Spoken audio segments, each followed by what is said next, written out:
arahaba toko klasy toko vavy tonga sao taratan'ny zanam-panarana meteo ary asiana mpanajana ianao hanaraka izany hatramin'ny farany ambany be ny tsindrina atmosfera eto Madagasikara amin'izao fotoana izao noho izany dia hiakatra tsikelikely ny hafanana hatramin'ny farany herinandro any izany hoe maina be ny andro manomboka amin'ny sabotsy fa ohatrany ahoana kosa ny mety toetry ny andro no vinavinena ho an'ny rapitso eny ary amin'ny rapitso maraina dia mbola isitraka orana malefaka hatrany ny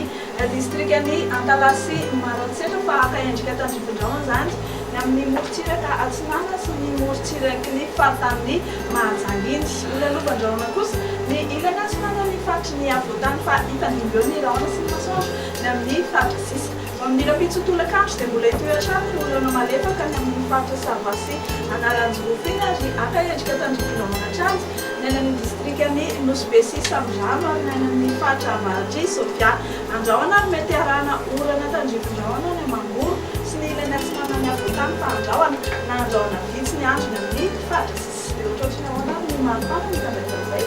ny maripana araka ny efa ny voalazantsika teny am-piandohany dia misy fiakarany kely fa ny ambany indrindra tombanana ho an'ny rapitso dia 1.0°C hitantsika ao Vakinankaratra eo amin'ny 3.0°C kosa ho antsika Tanànamanga ny maripana ambony indrindra kosa indray dia hitantsika ny amin'ny manodidina ny Antsohiany 3.3°C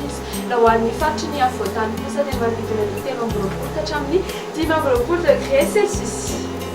dia raha ivoaka ivela Madagasikara ianao dia hipadika be ny masoandro amin'ny rapitso any Paris sy Johannesburg hifandimy kosa andrahoana sy masoandro any Milan sy Nairobi ary orana Tandrifindraona Araikotrika ny Makotka hifandimy hatrany ny rahona sy masoandro any Maurice sy Seychelles fa hipadika be ny masoandro any La Réunion raha toka azorana Tandrifindraona ny any Comores dia aza tonoana hatrany manaraka ny fandarana meteo amin'ny page Facebook ny Meteo Madagasikara izay kosa mba me fotoananareo amin'ny manaraka indray veloma tompoko